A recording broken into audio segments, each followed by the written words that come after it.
In this episode of Engineering Career TV, we're going to tackle the second part to a question we answered in the last episode, which was from Tessa, who's a recent graduate. I'm not going to read the entire question again, but basically her question was around she wasn't getting the right experience for her PE exam, and she wanted to make sure she did that, but also her company wasn't treating her right. In the last episode, I tackled how to specifically get PE exam experience, but I want to dig deeper here because one of her bigger questions was she felt that she wasn't getting the kind of work that she wanted to get because she was a female.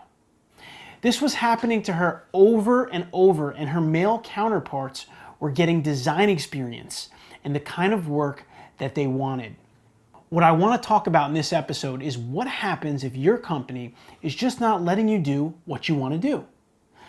I think this has happened to all of us as engineers. You're either being put on projects you don't like, get stuck on bad projects, you're given the administrative tasks, but you want to get more engineering experience.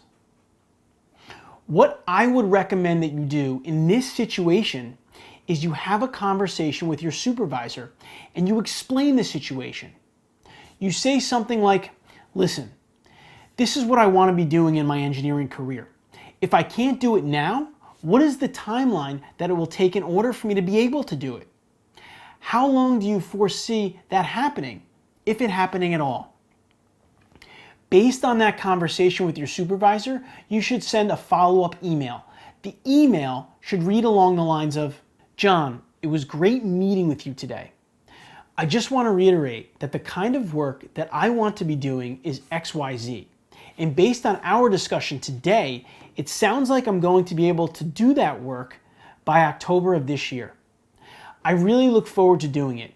If there's anything I can do in the meantime to prepare on the side of the work I'm doing now, I would love to do that.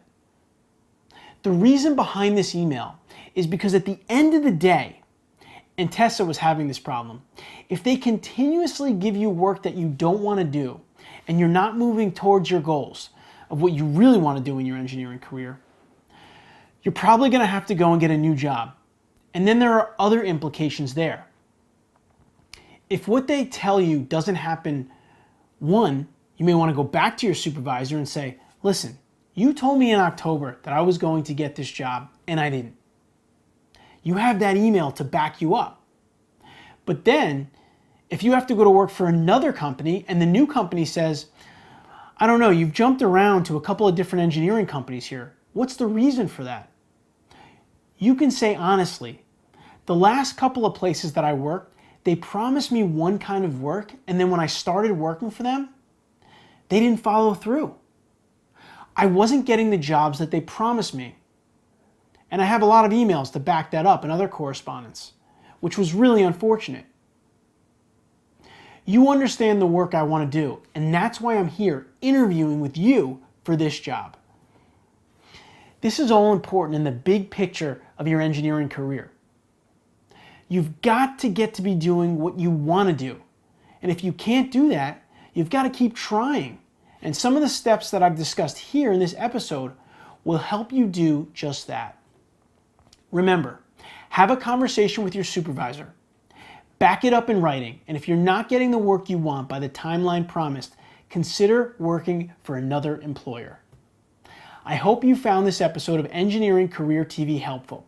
Remember, you can go to engineeringcareercoach.com/ask and submit your question. This show is for you, and I want you to take advantage of it. You can find all of the episodes categorized by topic at engineeringcareer.tv. If you would like to discuss issues like this and other engineering career goals and challenges, I recommend you join the Engineering Mastermind, an online support community we have created for engineers at theengineeringmastermind.com.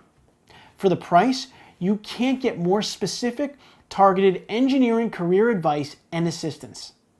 The Engineering Mastermind is not about helping you survive as an engineer. It's about helping you thrive. This is Anthony Fasano, author of Engineer Your Own Success. Please subscribe to this show on YouTube or iTunes and I'll see you next week.